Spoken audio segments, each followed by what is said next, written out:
প্রথমবার যারা ফ্লাই করবে তাদেরকে একটু বলে দিই এয়ারপোর্টে অ্যাকচুয়ালি কী কী হয়, মানে আপনাকে কী কী মেনটেন করতে হবে, কী কী জানতে হবে।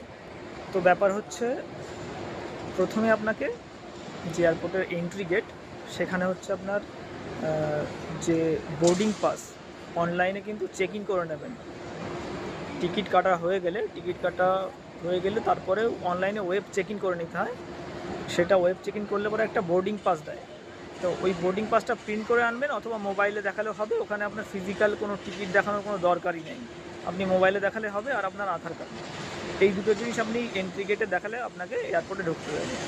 এইবার হচ্ছে আপনি ঢুকে গেলেন এয়ারপোর্টের ভিতরে আপনার যে কোম্পানির প্লেন, সেটা এয়ার ইন্ডিয়া হোক বা ইন্ডিগো হোক, সবার ওরকম ছোটো ছোটো সবাই অফিসিয়ালরা বসে থাকে, যেরকম আমাদের বাইরে দোকান থাকে সেরকম এখানে কিয়স্ক থাকে।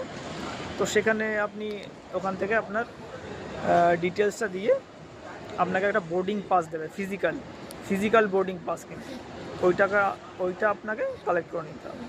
ওইটা নেওয়ার পর আপনাকে আবার সিকিউরিটি চেক ইন করতে হবে। এবং ওই যে বোর্ডিং পাস আপনি নিচ্ছেন, ওটা কিন্তু এখন ডিজিটাল মেশিন চলে এসছে। এই যে দেখুন, এই মেশিনগুলো থেকেও নিয়ে নিলে হয়ে যায়, এটা থেকে প্রিন্ট হয়ে যাবে। কিন্তু আপনি যদি লাগেজ থাকে, যেটা আপনার বড় লাগেজ যদি থাকে, তাহলে কিন্তু আপনাকে ওই কাউন্টার থেকে বোর্ডিং পাস নিতে হবে, আর ওই ব্যাগেজটা ওখানে জমা দিয়ে দিতে হবে। তো এই গেল এই ব্যাপারটা। এইবার হচ্ছে এইগুলো করে ফেললে তারপরে হচ্ছে মেন সিকিউরিটি চেক। এইখানে আপনার যেটা হ্যান্ডব্যাগ আপনি রাখছেন আপনার কাছে, হ্যান্ডব্যাগটার সমস্ত কিছু জিনিস আপনাকে সিআইএসএফ সিকিউরিটি অফিসিয়াল যারা আছে তারা চেক করবে। ওটা মেশিনের মধ্যে চেক করবে আর কি। ওখানে আপনাকে খুলে সব দিতে হবে। আপনার যদি ব্যাগের মধ্যে ল্যাপটপ থাকে, সেটাও কিন্তু আপনাকে আলাদা করে বের করে দিতে হবে, আপনার ব্যাগের মধ্যে রাখলে হবে না। প্লাস হচ্ছে আপনার প্যান্টের বেল্ট পর্যন্ত কিন্তু খুলে আপনাকে ওই ইয়ের মধ্যে যে সিকিউরিটি যে ডাব্বাগুলো থাকে ওর মধ্যে দিয়ে কিন্তু আপনাকে মেশিনে চেক করাতে হবে। আর আপনাকে সেপারেটলি আপনার গায়ে কোনো জামা সবই থাকবে, মানে বেল্ট থাকবে না, বেল্টটা স্পেশালি ওইটা বাদে আপনাকে একটু চেক করে নেবে।